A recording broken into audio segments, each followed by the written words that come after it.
Vamos dar início agora ao painel sobre Open Finance, assistindo a um vídeo sobre o tema.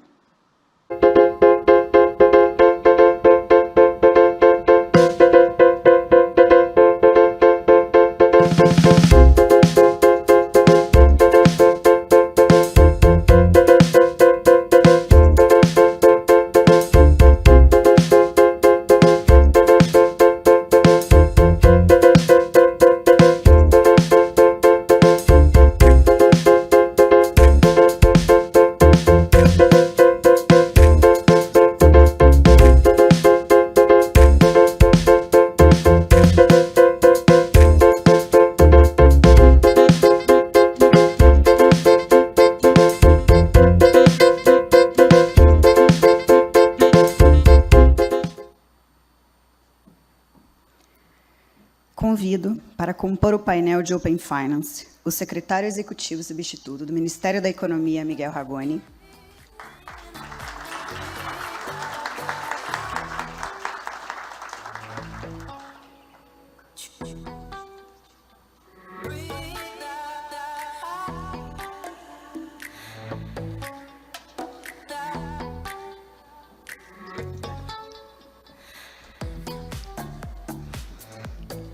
e o diretor de negócios digitais do Banco do Brasil, o senhor Pedro Bramon.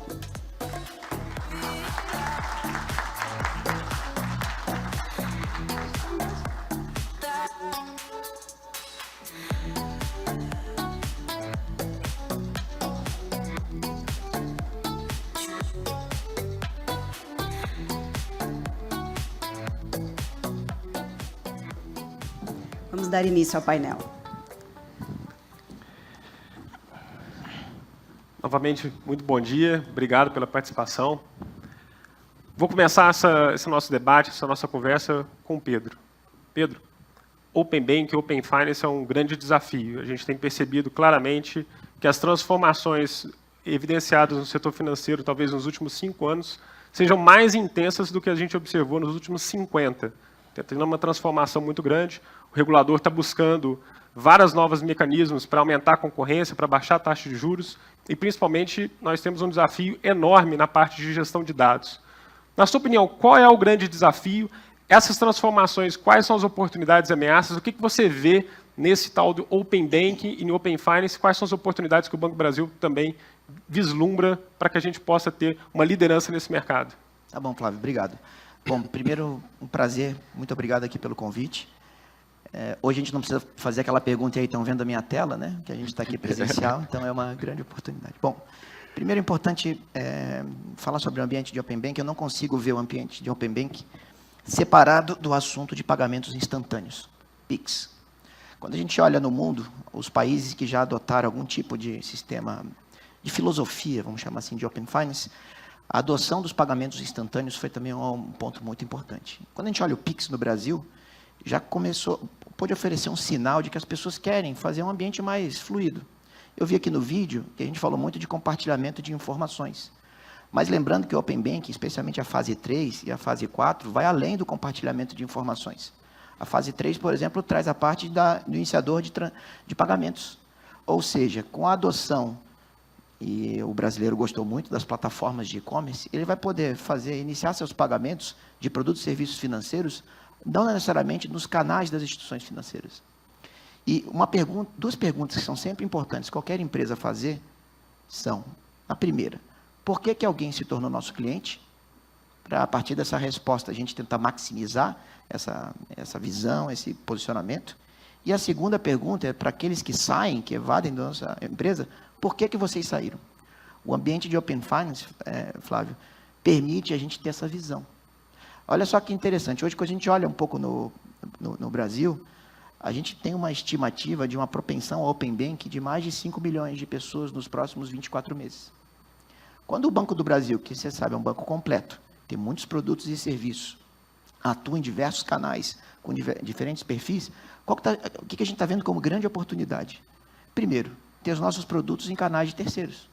Ter as nossas soluções de crédito, nossos produtos de investimento, nossos produtos de seguros, distribuídos nas plataformas em que as pessoas fazem os seus objetivos, fazem suas transações diariamente. Qual uma grande ameaça? Obviamente, O cliente, quando vai aumentando a sua maturidade digital, ele vai aumentando a sua propensão a experimentar outras soluções. Bancos digitais, ele vai começando a testar coisas que inicialmente ele tinha um pouco de receio por conta de cyber, e depois o general, o coronel Marcelo vão apresentar aqui, o Giovanella vão falar um pouco sobre esse assunto. Então, aquele receio de experimentar outras soluções de transações vai reduzindo, e aí, obviamente, o mercado fica muito mais fluido, com empresas que nem eram bancos, atuando também com produtos e serviços financeiros, né? Hoje, no Banco do Brasil, só para ter um número atualizado, a gente já teve mais de 80 mil pessoas, dentre clientes, que compartilharam seus dados, seja para o banco, seja para outras instituições. É um período muito curto, e já tem bastante coisa. Quando a gente olha na Inglaterra, que é o país mais desenvolvido, já ultrapassou 1 milhão de pessoas que utilizam, adotam continuamente já as soluções de Open Banking, né? Então, um panorama rápido aqui que eu queria trazer, depois a gente vai explorando coisas mais específicas. Não, com certeza, a gente vai ter oportunidade de aprofundar alguns temas. Ragone, olhando essa parte, falei a ideia da competição, a ideia da concorrência. Sei que você não é do Banco Central, o que dá uma posição bem vantajosa para fazer alguns comentários e algumas observações. Como é que, basicamente, vocês estão observando esse aumento da concorrência? O que isso tem gerado de ganho para o sistema? Já dá para perceber, é tudo muito novo. Como é que, basicamente, são essas ideias das transformações digitais? O que isso pode contribuir para a população, para o crescimento econômico e para a democratização do crédito? Bom, primeiro, é um prazer muito grande estar aqui. Eu agradeço a oportunidade e o convite. Na realidade, é interessante tratar desse tema, porque, na verdade, são sempre novas discussões sobre assuntos que não são tão novos, né? Você estava comentando que a empresa tem 50 anos, né? E, naturalmente, 50 anos atrás, ninguém poderia imaginar o que seria o BBTS hoje, e muito menos que nós poderíamos estar fazendo um seminário ou um evento nesse formato, né? Então, uma coisa inimaginável. O que eu quero dizer é que, de fato, tem aquela expressão, né? Os homens inventam as ferramentas e as ferramentas reinventam o homem, ou alguma coisa próxima disso. Na verdade, o que nós estamos tratando aqui é de instrumentos que possibilitam fazer ou realizar ou aprimorar coisas que já se identificavam como problema, como limitação, como dificuldade no passado. Então, toda vez que se fala sobre essa questão de compartilhamento de dados, etc., eu me lembro de coisas básicas, né, de quem teve formação em administração, ciência política, ou fez faculdade em economia, que é a questão da simetria de informação e seus efeitos, né? E o sistema financeiro, o sistema bancário, a regulação decorre de problemas como esse, né? E a dificuldade, o desenvolvimento dos mercados, eles são limitados por problemas como esse. Que se a gente não sabia antes como é que se resolvia, a tecnologia vem facilitando, né? De tal modo que você possa fazer esse compartilhamento com algum grau de segurança de informação. Não é à toa que sempre tivemos a preocupação com a privacidade, sempre tivemos dados, mas há pouco tempo nós temos uma lei federal de proteção de dados. Então, essas coisas vão evoluindo. Essas questões que vão surgindo, como Open Bank, como Open Finance, elas vão aprimorando a possibilidade de compartilhamento de dados com segurança, porque informação de baixa qualidade, no limite, acaba se aproximando muito à falta de informação.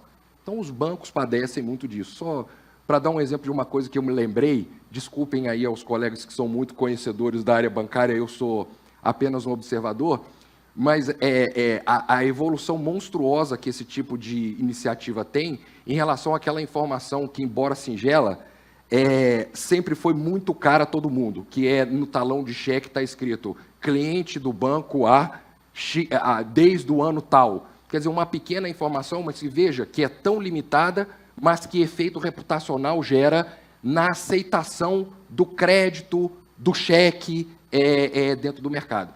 Então, assim, o potencial, e é isso mesmo, o potencial, não é nenhuma, acho que é alguma coisa que nós estamos engatinhando, de crescimento, de ganho de mercado, de dinamismo, de melhor percepção do sistema em relação à reputação real de clientes, de fornecedores. Esse potencial é enorme, tá? E só é possível dadas as capacidades que a gente tem hoje, que ainda apresentam algum nível de risco, como tudo que se faz, tudo que é novo, mas que tem grande ganho. Que é muito, né, Pedro, do que você falou, que é essa capacidade, um conhecimento tal de que se você possa perceber, inclusive, que o cliente permanece desejando permanentemente permanecer. Desculpa se parece redundante, mas não é uma questão de que uma vez cliente, para sempre cliente, mas é a confiança de que é um cliente de fato fidelizado, ainda que ele tivesse oportunidade de migrar para uma outra atividade, e ao mesmo tempo, por outro lado, a percepção de que eu posso, com o meu melhor serviço, ter um cliente na minha carteira de clientes que era de outro banco, que às vezes eu não conhecia, ou conhecia tão pouco que não valia a pena eu me arriscar a trazê-lo para mim. Então, também é um pouco essa linha, essa percepção geral de desenvolvimento de mercados que a gente tem em relação a esse tipo de atividade, todas aquelas que vão ter como objetivo diminuir a assimetria de informação que beneficia a todos, a menos aqueles cuja a percepção externa de que a reputação dele é melhor do que ele de fato é, ele se escondia nisso antes, ou se esconde quando tem essa oportunidade, e ele passa a ter maior dificuldade. Então, favorece aqueles que têm direito à melhor reputação e prejudica, para o bem, aqueles que não têm direito a uma tão boa reputação. Reduz a assimetria de informação e problemas decorrentes disso, como erros de cálculo, percepções equivocadas de seleção, a seleção adversa como um todo, né? Legal. Pedro, um ponto importante nessa parte de Open Banking e Open Finance são as fintechs. E várias startups estão surgindo nesse mercado, normalmente com monoproduto, mas que estão fazendo uma revolução. A gente viu isso em meios de pagamento. Olhando a participação dessas empresas no mercado, como é que você vê, como é que o banco pode aproveitar essas oportunidades e como que ele pode tratar esses assuntos para agregar valor à nossa operação? Muito bom, Flávio. Bom, é importante lembrar que para uma fintech, para uma empresa nascente, o seu grande desafio é alcançar uma base de clientes a um custo menor do que esse cliente vai gerar ao longo do tempo. E claro, se essa receita for gerada a um tempo tão longo que o caixa dessa companhia acabe, a empresa também acaba.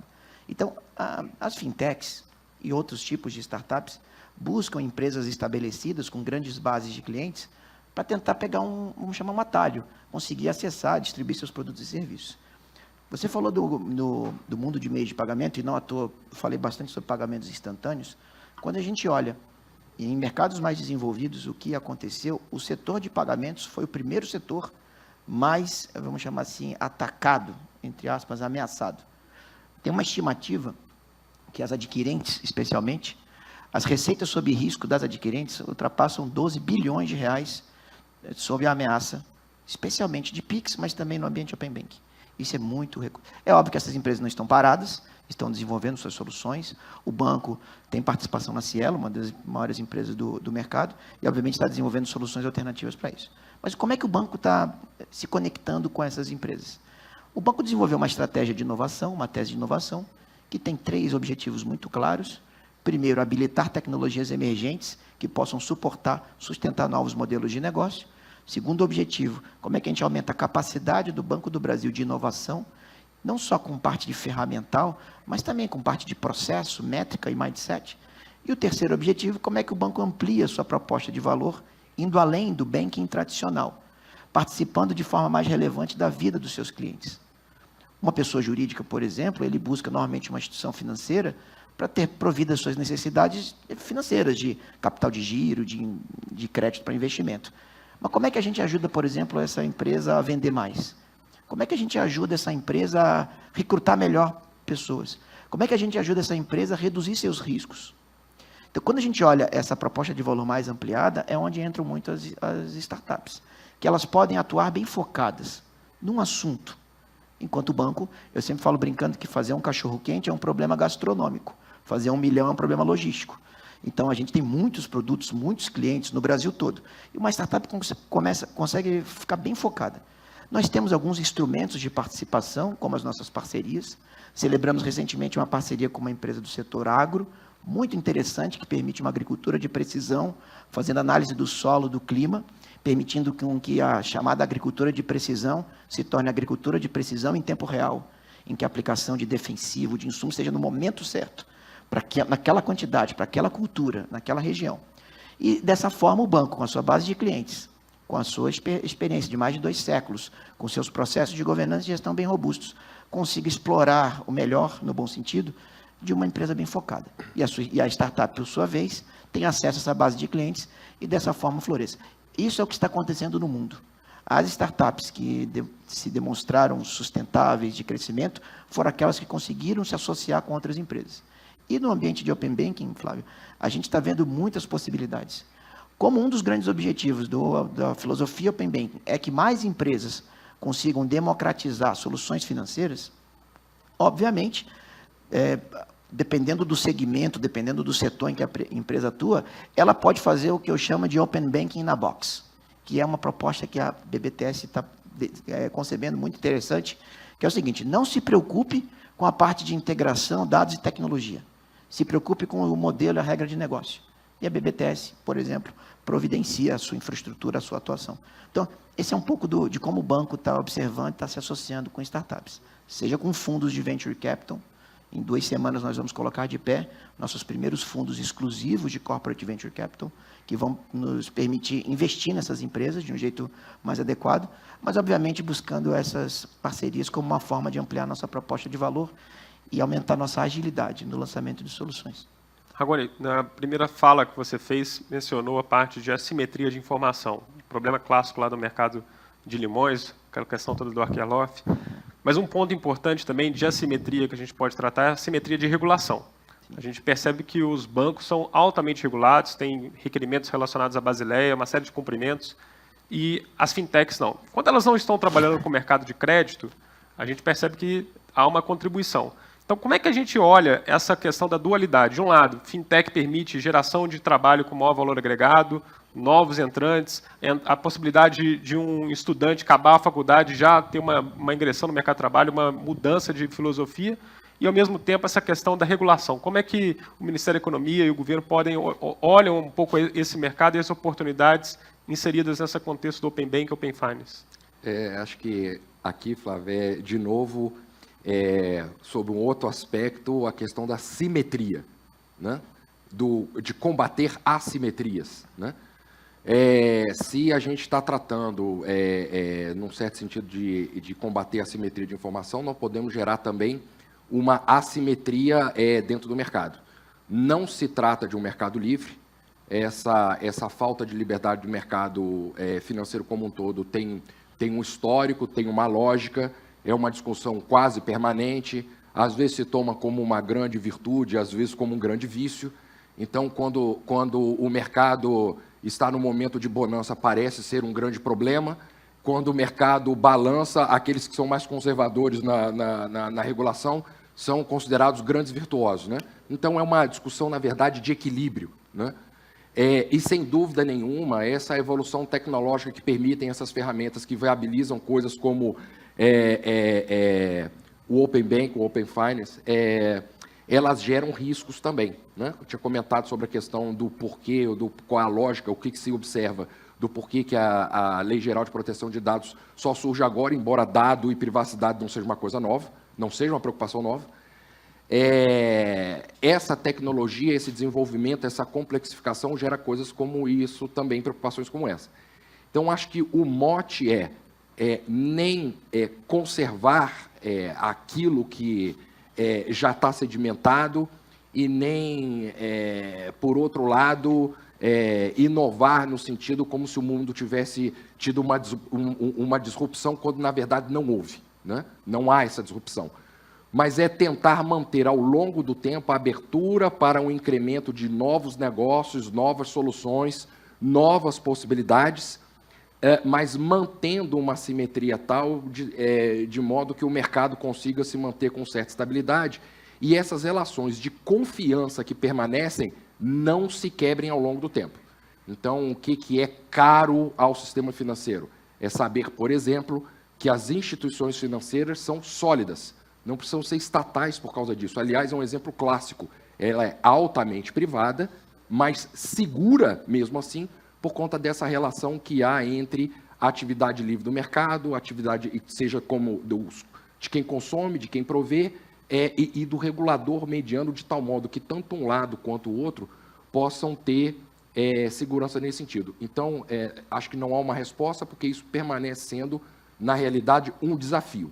Mas dentro daquela linha do como é que nós tratamos de coisas novas, falando um pouco daquilo que a gente já conhece de mais antigo, é isso, é manter a simetria dentro do mercado. Pedro, um ponto importante nessa parte do Open Bank, Open Finance, diz respeito a dados. E talvez uma das principais variáveis que as instituições financeiras têm e possuem histórico disso são dados. E tem essa questão dos legados. Eu imagino que você deva ter várias preocupações e fica observando aí as oportunidades, que tipo de dado você precisa dentro desse contexto, que dado que você vai buscar, como fazer isso. Então, depois eu vou perguntar isso para o Ragone também, essa parte de dados. Que tipo de dados hoje você está mais buscando nas instituições? O que você acha que pode gerar oportunidade? E como fazer essa busca do dado eficiente para que a gente possa engajar esses dados dentro dos modelos de negócio? Tá, legal, Flávio. Bom, eu só não estou mais preocupado porque, como a gente tem o Molinari lá na tecnologia do banco, então ele me dá mais tranquilidade. Mas você falou um pouco de dados, mas o ambiente Open Banking, ele exigiu que alguns componentes novos de tecnologia fossem acrescentados vamos chamar, no desenho de uma empresa. Até, vamos lá, 4, 5 anos, uma empresa poderia prescindir, ainda que no sistema financeiro, de um API Gateway. Hoje, atendendo, é impossível. Até porque a arquitetura tecnológica do Pix, por exemplo, já foi concebido num ambiente de mais interoperabilidade. Então, ter um bom gateway de API é muito importante. Segundo ponto muito importante, o chamado Digital Decoupling. Você falou de legados, né?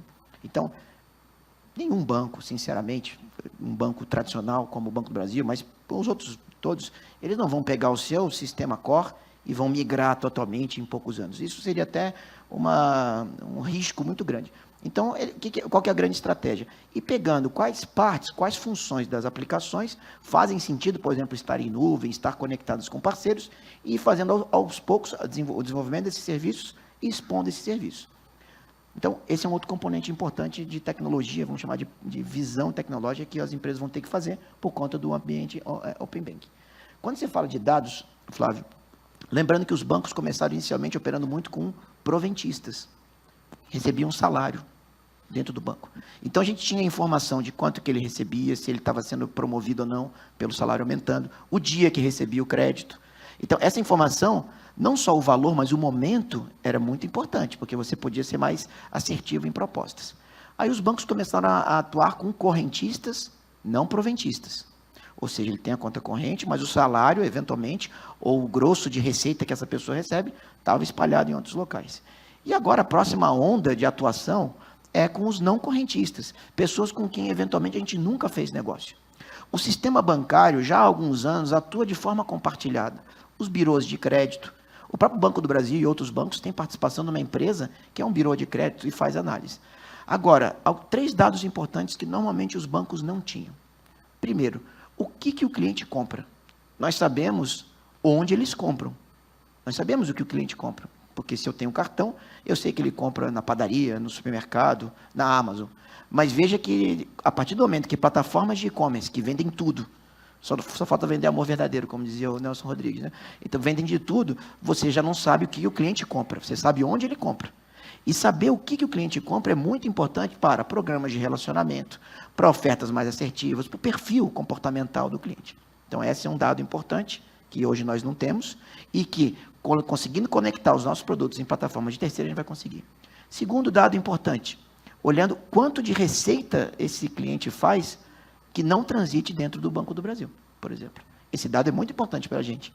A real capacidade de pagamento, as atividades econômicas que ele tem, são importantes, poderiam melhorar a sua estrutura de crédito ou a nossa oferta, até nosso encarteiramento, e esse é um outro dado muito importante. E o terceiro, a situação que eu chamo financeira do grupo em seu entorno. Eu tenho 2 garotos, eles, por enquanto, só são saída de recurso, mas daqui a pouco, provavelmente, eles vão ter suas receitas também, vão fazer suas atividades econômicas. Conseguir ver essa visão familiar, esse grupo, de quanto que esse grupo gera de riqueza ou tem de receita, seria muito interessante e daria lugar a modelos de negócio que hoje os bancos no Brasil atuam muito pouco. Alguns grupos private atuam, quando o cliente tem uma empresa, ele atua de forma empresa, pessoa física, mas em termos de grupo familiar, isso ainda é muito incipiente no Brasil. E daí, estou dando 3 exemplos de dados aqui que poderiam fomentar o desenvolvimento de novos negócios, novos modelos. Você mencionou um ponto importante, que é a ideia do mar aberto, você fazer a operação com não correntista.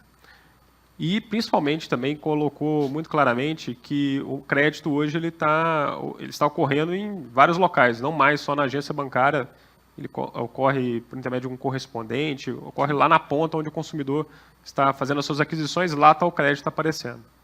Mas um ponto importante desse debate diz respeito a gente vai falar sobre isso logo na sequência, um pouco de fraude, a ideia da fraude. Será que o consumidor que você está achando que é ele mesmo? E um ponto importante aqui, e aí eu queria trazer isso para o seu comentário, Ragone, é que não existe nenhuma base de identificação hoje mais rica no Brasil do que as bases governamentais. Seja a base da carteira de identidade, do passaporte, do título de eleitor, são bases riquíssimas, porque elas têm identificações biométricas e elas têm uma validade, elas têm todo um processo muito robusto para que elas sejam bem auditadas. E esse eu tenho certeza que seria um dado muito rico, muito interessante.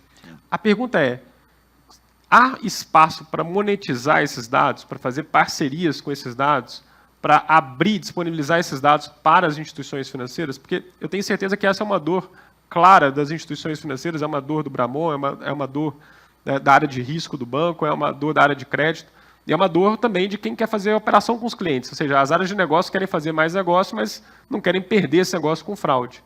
Como o arcabouço hoje regulatório, como é que ele está para isso, e como é que é a visão dessas oportunidades? Como é que a gente pode avançar ainda mais para a monetização, ainda mais num contexto que pode gerar resultado financeiro para o setor público? Esse é um ponto muito interessante também, de novo, sobre os homens criam as ferramentas e as ferramentas recriam o homem. Mesmo dentro do governo, nós temos ao longo dos anos, e isso ainda é um processo, de unificação ou de antes da unificação de cruzamento. Porque quanto mais cruzamento eu tenho, quanto maior interoperabilidade eu tenho nessas informações, maior certeza eu tenho a respeito da qualidade daquela informação que eu tinha antes isolada. Então, falando de grupo familiar, né? Numa base, eu tenho uma família mais ampliada e a mesma família na outra base ela é um pouco mais restrita. E não de maneira surpresa, não é surpresa que naquela base onde ela é mais ampliada, ela ser maior normalmente é mais vantajoso do que ela ser menor. E o contrário também, né? Então, o governo tem várias bases, elas são criadas por necessidades que não decorrem da base. Então, a base serve a um propósito, né? Por isso elas são diferentes, por isso antes nem tinha tanta preocupação de cruzamento e hoje ela vai aumentando, porque às vezes, hoje, o dado ficou mais importante do que a razão que criou o dado. Então, são essas coisas interessantes que fazem com que, ao longo, eu tenho acompanhado isso ao longo do tempo.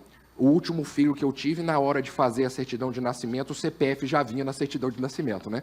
Então, quer dizer, em outro momento no passado, alguém perguntaria, mas por que a Receita Federal quer saber sobre um bebê que tem 5 dias? Ele acha que ele tem dinheiro no banco, está mandando dinheiro para o exterior, ou está vendendo alguma coisa sem emitir nota? Quer dizer, obviamente não é essa a razão. Então, rapidamente, o CPF vai virando um pouco esse número, que não tem muito a ver, inclusive, com o que CPF quer dizer, na verdade. Então, essas coisas vão se cruzando. E o próprio governo tem alguma dificuldade nisso. Então, você citou algumas bases, por exemplo, que já tem essa questão de você ter uma identificação física, né? Com a digital, etc, etc. O CPF não tem. Por outro lado, eu posso estar enganado, mas a gente sempre toma o CPF como uma base muito razoável, porque ela se renova. Perdão. Eu pensei em ter tirado o som, mas não fiz. Ela se renova anualmente, mas não se renova anualmente para todo mundo. Ela se renova para todo mundo que declara o imposto de renda. Estou falando da pessoa física, naturalmente. Então, na verdade, isso é um desafio ainda dentro do governo. Agora, eu não tenho dúvida de que a melhoria das informações, elas geram oportunidades de negócio, e à medida que elas geram oportunidade de negócio, é que a preocupação com a privacidade, com o uso de dados, vai aumentando. Então, alguma discussão sobre se eu posso usar dados, por exemplo, se as empresas que prestam serviço de guarda de dados do governo, por exemplo, podem utilizar para o que mais, além daquilo que presta? A que ponto eu posso expandir informações que estão relacionadas à pessoa? Que informações, né? O nome, o CPF, o endereço. Aí, quando são informações de negócio para a pessoa jurídica ou da capacidade econômica da pessoa física e tal, isso, obviamente, já está protegido por lei complementar, obviamente, não pode, mas o incremento dessa possibilidade, paulatinamente, de mais informações, até a informações que não são tão sensíveis, mas que podem gerar oportunidade. Deixa eu dar um exemplo, que foi uma coisa que eu me lembrei de um fato pessoal que aconteceu comigo, e eu vou tomar a liberdade de dizer que foi no Banco do Brasil, porque eu estou num evento de uma empresa que está com o Banco do Brasil, né? Eu já recebi a ligação de um gerente do Banco do Brasil que corretamente me abordou da seguinte forma: Ô Miguel, tudo bem? Bom dia, como é que vai? Papapá. É o seguinte, eu estava olhando aqui e estou vendo que o seu seguro de automóvel não está conosco. O que nós podemos fazer para trazer o seu seguro de automóvel para o banco? Aí eu falei, olha, desculpa, mas é que eu não tenho de onde trazer o seguro do automóvel, porque eu não tenho seguro de automóvel. Ah, tá, aí tem uma conversa sobre por que não tem seguro de automóvel, desliga o telefone e tal. É interessante porque a proxy do gerente não é informação e que tem muita informação a meu respeito, que sabe quanto eu ganho e todas essas coisas que você mencionou. Que há de grau de informação de mais conservador. Provavelmente o banco não sabe se eu tenho carro ou quantos carros eu tenho, porque eu não me lembro de ter informado isso. Mas vamos supor que seja verdade que eles não sabem. Se você tem carro, a gente vai saber se você bota gasolina com seu cartão de crédito. Eu não tinha pensado nisso, tá? Mas então é o seguinte, nas duas informações, a pessoa do banco tinha razão em uma. Eu tenho carro, mas a segunda não, eu não tenho seguro. E a outra coisa que me faz crer que a questão da oportunidade de negócio é interessante, que é o seguinte, eu não sei se era uma campanha, alguma coisa mais de uma campanha vinda de fora, coletiva, induzindo as pessoas do banco a partirem nesse caminho, ou se era uma percepção do próprio gerente olhando para mim e falando, bom, o que eu vou ver aqui se ele tem muito dinheiro em conta corrente, o que eu falo? Opa, ele não tem seguro, né? E ele deve ter carro, né? Ou se era isso. Mas, de fato, uma vez que eu quebrei a lógica de que eu não tinha seguro para trazer, não havia uma proposta subsequente para que eu passasse a ter seguro. Eu acho que não iam me convencer de qualquer modo, né?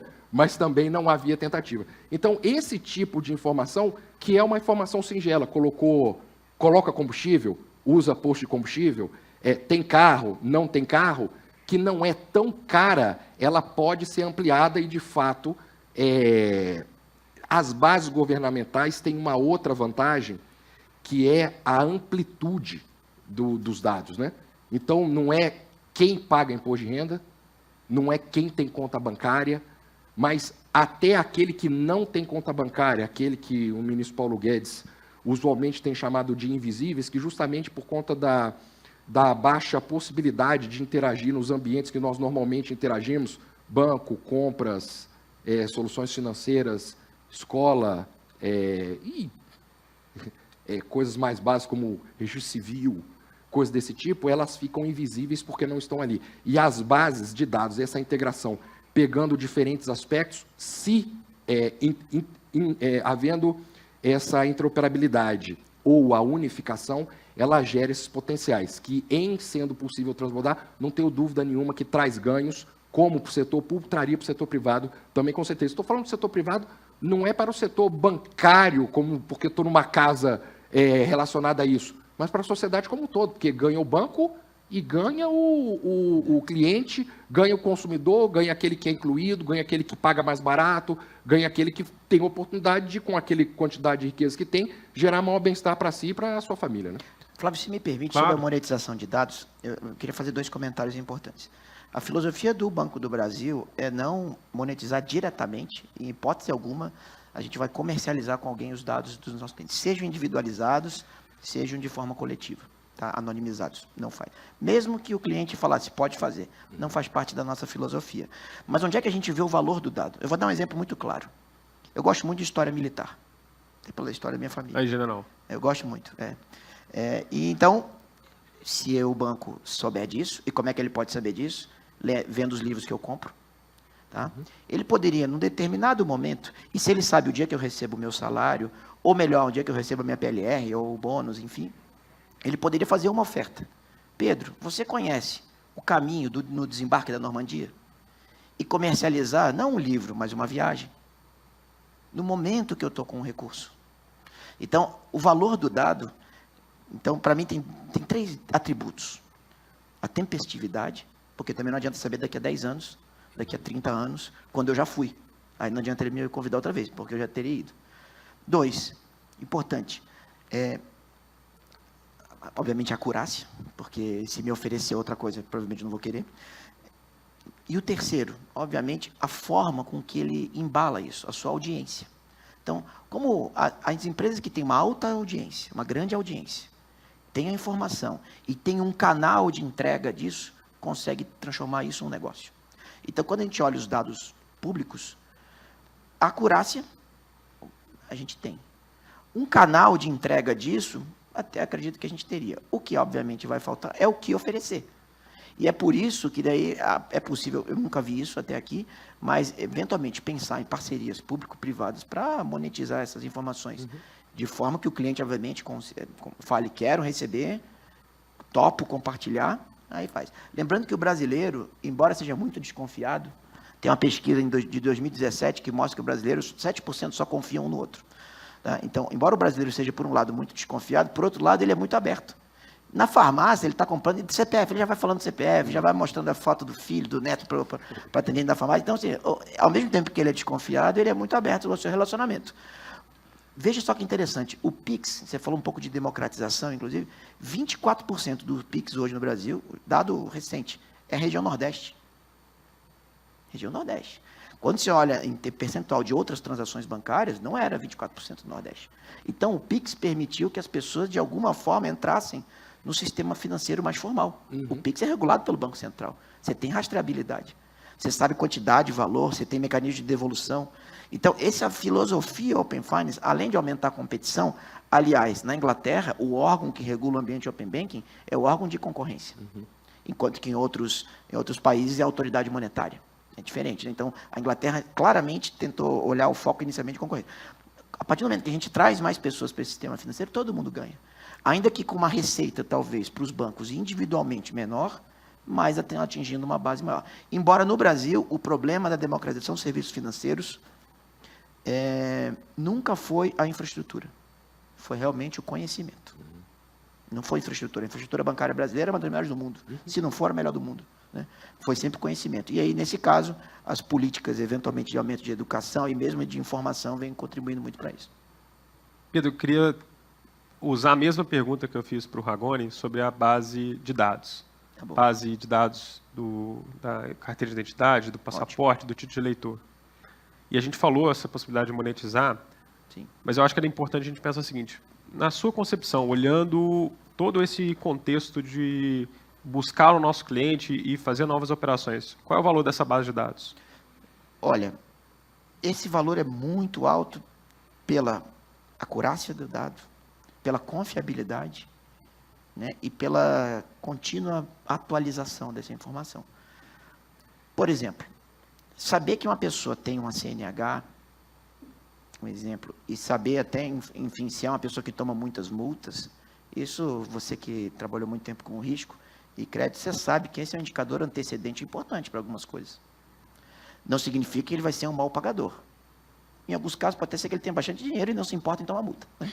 E vai pagando e tal. Mas ele é um indicador antecedente de algumas coisas. Outro ponto, um viajante contínuo pode também oferecer insights. Se ele é o principal provedor da família, e por isso a informação familiar é outro dado. Por exemplo, uma propensão alta para seguro, para plano de previdência, para um consórcio. Quando a gente olha, por exemplo, as informações de carteira de trabalho, o seu registro profissional também tem muita informação. Então, essa base tem muito valor. Agora, lembrando os componentes de tecnologia. Essa base está lá nas bases governamentais. Você precisa ter um bom acesso, uma forma organizada, segura, para esses dados de forma anonimizada serem usados sempre, no final das contas, no benefício final do próprio cliente. Porque, veja, a economia da atenção é muito importante. Na minha época de garoto, tinha basicamente 4, 5 cursos, eu vou dar um exemplo aqui, 4, 5 cursos de engenharia. Civil, mecânica, elétrica, tinha outro, aeroespacial, tal. A engenharia, enfim. Hoje, tem 27, engenharia de tudo, detalhe. Então, a economia da atenção é importante. Para a pessoa escolher o que estudar, antes, qual que era a classe média? Estudava inglês, na minha época, garoto, estudava inglês, informática e estudava no bom colégio. Agora, será que é inglês? Será que é só inglês? Será que é só informática? O que é da informática? Então, eu vejo pelo programa do meu filho de colégio. Para escolher a matrícula, eu fico assim, meu Deus, eu vou precisar de um algoritmo para me ajudar. O que eu faço? É integral? É 2 vezes por semana? É com esses programas?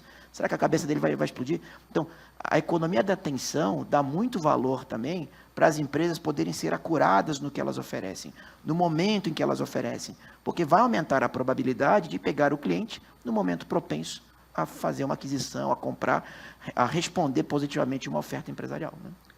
Agora, você sabe que na hora que você falou do seguro, tem os colegas da Seguridade aqui. Daqui a pouco eles vão te oferecer um seguro e vão tentar te convencer. Não, é isso, eles podem É ter. importante. disso. Isso é importante. Você abriu o spread, você viu, Tem né? uma ação da Seguridade. Não é? É importante. Mas um ponto importante nessa parte de dados, a De gente ações da Seguridade eu gosto. Opa, então. Você gosta? Eu gosto, o seguro é que não. E olha, o pessoal da Seguridade vai falar, vão tentar te convencer. Mas um ponto importante nessa parte de dados, a gente falou o benefício dos dados para as instituições financeiras e como isso pode agregar valor. Mas tem um outro caminho. A gente percebe, por exemplo, INSS com muitas fraudes. E fraudes, a gente tem duas vertentes. Tem a questão da fraude nos benefícios e tem a questão da prova de vida. E isso agora tem uma interligação muito importante. A possibilidade das instituições financeiras de ajudarem o governo nesse vetor. Como é que a gente pode avançar nessa questão e como é que você observa essas novas interações, Ragone? Pois é, essas novas interações, essas questões, por exemplo, de fraude, porque, veja, todas essas atividades em escala governamental, como nas escalas de um banco do tamanho do Banco do Brasil e tal, a gente já sabe, elas impõem um nível de fraude. Então, por exemplo, quando você cria um determinado mecanismo qualquer aí, no imposto de renda de pessoa física mesmo, alguém pode falar, mas você não percebe que alguém vai poder emitir um recibo sem ter tido, sei lá, consulta médica e tal? Sim, nós sabemos que tem isso. A Receita sabe que tem isso. O que ela mantém é um nível de controle, cria obrigações acessórias e tal. Obrigação acessória é um custo por si só, mas então tem que manter um nível de equilíbrio nesse sentido. Então, as fraudes existem. Folhas de pagamento como a do INSS, em comparação com coisas análogas ao redor do mundo, já me disseram uma vez que era a maior folha de pagamento do mundo. Eu não vou me arriscar a dizer que tenha sido, nem que seja, mas eu diria que, se não é a maior, é uma das maiores folhas de pagamento do mundo. Não porque o país é muito grande e porque nós temos esses sistemas unificados, às vezes tem outros países até com mais população, mas que não tem uma unidade de pagamento desse tamanho. Então, a preocupação que eu tinha comentado antes, inclusive da integração das bases de dados, pelo menos na interoperabilidade, não de manutenção necessariamente de uma unidade desses dados, ela decorre desse tipo de questão. Nas mais diversas aplicações que o governo possa ter, você manter um nível de fidedignidade das informações para que aquelas políticas públicas que estão direcionadas a uma coisa sejam direcionadas o mais exclusivamente àquela coisa para que ela serve. Então, é isso, e a prova de vida é uma coisa muito interessante, e tem esse tom de colaboração, né? Porque a prova de vida pode ser feita de diversas formas, ela tem problemas, porque a prova de vida, obviamente, não só as pessoas com mais idade estão ligadas a isso, porque as pessoas mais jovens também falecem, mas elas estão mais ligadas às pessoas, muitas vezes, estatisticamente mais velhas, e a prova de vida, tendo que ir a algum lugar, tendo que fazer alguma coisa, quanto mais idosa é a pessoa, naturalmente é mais difícil que seja feito. Ampliou-se muito com essa capacidade que tem hoje das instituições financeiras por todo o país, com essa capilaridade, fazerem isso, e eu já recebi a notícia de que, para além do que algum amador como eu posso imaginar, que a prova de vida vai ficar cada vez mais digital, de você utilizar um aplicativo, no setor público a gente já faz usando aplicativo, em algum momento, quando alguém virar e falar, mas espera aí, tem algum tempo que ninguém me pede para fazer prova de vida. E aí que ele perguntar à organização, o INSS ou quem quer que seja, vem cá, vocês não vão mais me pedir para fazer prova de vida? Não precisa, a sua prova de vida foi feita ontem e você não sabe. Não sabe porque existem mecanismos indiretos que demonstram que, de fato, a pessoa desculpa, parece feio, mas a pessoa está viva, né? Então, assim, essas coisas vão se desenvolvendo ao longo do tempo e vão ficando cada vez mais simplificadas por essas ferramentas que vão sendo utilizadas, sempre, de novo, sob o risco de você atravessar uma determinada fronteira e afetar o que a pessoa toma como invasão de privacidade dela. Então, quer dizer, para além de tudo, de todos os benefícios, naquilo que, obviamente, tem algum tipo de agressão sobre a pessoa, que a pessoa possa se sentir agredida, subjetivamente. Às vezes, objetivamente, a maioria das pessoas acha que não, mas ela pode se sentir subjetivamente agredida, haver um nível de consensualidade também, o que amplia muito, porque, de repente, a anonimização deixa até de ser um problema, se aquilo vai sendo consensuado, se aquilo é específico. Me lembro sobre um documentário que há pouco tempo se falou sobre a questão das redes sociais, utilizando informação e te apresentando produtos, etc, etc. Primeiro, em relação a produtos, a despeito de você só ter uma curiosidade e o cara ficar 15 dias te mostrando um produto que você não quer comprar só porque você teve uma curiosidade, isso não me incomodar tanto. Tem uma outra questão, é que às vezes esse tipo de coisa que alguns agride, que é do tipo, poxa, eu estou vendo um determinado tipo de vídeo, o cara fica me oferecendo vídeos iguais, para mim é muito bom porque ele me oferece coisas que eu não teria como conhecer se ele não pudesse vasculhar a base de dados com base, tomando o que eu tenho assistido e verificando, olha, talvez o Miguel goste disso. E eles acertam muito. Quer dizer, imagino que você falou sobre leitura de história, você deve ver sites que falam sobre coisas do avião da FAB, sobre história da Segunda Guerra Mundial, que são muitos. E você vai descobrindo novos à medida que você vai vendo e você não para de ver aquilo e é uma fonte de dados inesgotável. Então, de novo, esse equilíbrio aí entre uma coisa e outra, ela é um desafio, mas é um desafio transponível que a gente vai tateando aos poucos e vai descobrindo o que pode ser feito e realmente os potenciais de ganho, eles são enormes. Agora, você falou uma coisa interessante, que às vezes a ausência de um dado é um dado. Uhum. Então, existe aquele método o aparente do aparente, o aparente do oculto, o oculto do aparente. Então, o dado é, às vezes, a ausência. Se você passou um tempo fazendo uma aquisição e, de repente, você para, isso é um dado importante. A ausência de algum... Provavelmente isso vai ser discutido no próximo painel, mas só queria lembrar, a próxima fronteira importante de redução de fraude e risco é a biometria comportamental, que ainda, em alguns casos, está mais avançada e os dispositivos ajudam muito isso. A forma com que você segura o dispositivo, a pressão que você tem. Se você digita com os dedões ou se você digita com o dedo indicador. O momento em que você usa. O local, a coordenada em que você utiliza determinadas transações, o horário. Então, esse conjunto de dados, ou a ausência de alguns, formam uma pegada digital muito mais, não vou falar infalível, porque nada é infalível, mas muito menos falível do que, eventualmente, qualquer tipo de autenticação ou informação que você forneça, né? Mas isso vou deixar para os especialistas do próximo painel. Inclusive, o nosso aplicativo do banco, ele consegue fazer a prova de vida, ou seja, não precisa nem na agência. E ele consegue saber se aquela foto é viva ou não, ou seja, se não é uma foto tirada de algum site e colocada. Então, é outra solução que o banco possui que ajuda muito também nessa parceria, nessa função social que o banco possui e que ajuda o governo. Agora, estamos chegando no fim. Eu queria abrir para os últimos comentários, Pedro e também Ragone, para que vocês fiquem à vontade para fazer os últimos comentários nesse rico painel sobre Open Bank e Open Finance. Obrigado, Pedro. Bom, então, nessa fala final, para mim é uma grande oportunidade poder estar inserido nessa discussão.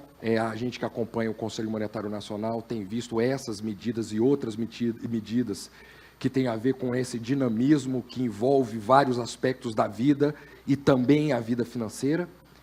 E acho que o potencial é muito grande e é sempre interessante porque nós temos que fazer essas conversas com muita frequência, porque rapidamente a conversa de hoje vai se tornar obsoleta, né? E eu pretendo estar aí ativo e junto com vocês nessa discussão que acho que as possibilidades de crescimento da economia, da vida, daquilo que a gente tem de mais natural nosso, associado a essas ferramentas e essas possibilidades de descoberta de informação, de redução de assimetria de informação, a gente está decolando aí para voos que serão bem altos. Bom, primeiro, agradecer novamente a participação. A minha mensagem final sobre essa filosofia Open Banking é que ela exige desafios não só de ordem tecnológica, mas de ordem operacional, de ordem mercadológica, porque uma vez que a gente pede o consentimento de um cliente, a gente tem que falar o porquê. E falar o porquê, o cliente está parado. Para a gente convencê-lo a compartilhar um dado, consentir, a gente tem que ter uma oferta interessante. E a partir do momento que a gente tem uma oferta interessante, isso atiça a competição. E isso obriga que as empresas fiquem cada vez mais ligadas no que o movimento concorrencial vem fazendo e tentando sempre gerar benefícios em última ordem para o cliente. Então, é realmente um momento de uma grande transformação. A história mostrou que as transformações no sistema financeiro acabaram se misturando com as transformações na própria sociedade, tá? E é um grande prazer para o Banco do Brasil, uma empresa que está aí há mais de 200 anos liderando em muitos seus mercados, poder atuar, participar, ser não só um observador, mas um agente ativo nessa história. Então, agradeço muito, Flávio, pela oportunidade e agradeço a todos pela presença. Quero agradecer enormemente a participação do Ragone, sua participação, Pedro. Para a gente é um grande prazer. A BBTS está inserida, obviamente, nesse contexto de Open Banking, Open Finance. Em breve a gente vai fazer toda uma rodada de negócios, algumas interações sobre o Hive, que a gente pode ajudar muito nessa questão do Hive. E acho que vale a pena a gente depois fazer sessões específicas sobre isso. A gente já falou que a BBTS está pronta para fazer a integração de qualquer dado e deixar com que as áreas de negócio façam o seu negócio. Ou seja, você define a sua regra de negócio e a gente integra o dado e coloca à sua disposição da forma como você deseja, como você deseja. Então, esse é um ponto muito importante. E, para concluir, a gente já vai para o próximo painel. Não poderia deixar de comentar. Você falou que gosta dessa parte de interações com guerra, Segunda Guerra e assim por diante. Falou do desembarque da Normandia. Mas um ponto importante é o seguinte, o Banco do Brasil participou do esforço da Segunda Guerra Mundial, mandou 30 funcionários para a guerra para fazer a logística. Ano que vem tem a comemoração da Medalha da Vitória, todo ano tem. Estarei lá. Seria bem interessante, porque o banco é uma instituição que possui a Medalha da Vitória por ter participado desse esforço de guerra, uma história que talvez poucos conheçam, mas você que se interessou e mencionou, mostra a força de uma instituição de mais de 200 anos. Esse é um papel importante e a função social que o banco tem. Meu bisavô estava lá, na Segunda Guerra. Então, novamente, muito obrigado e agradeço enormemente a participação.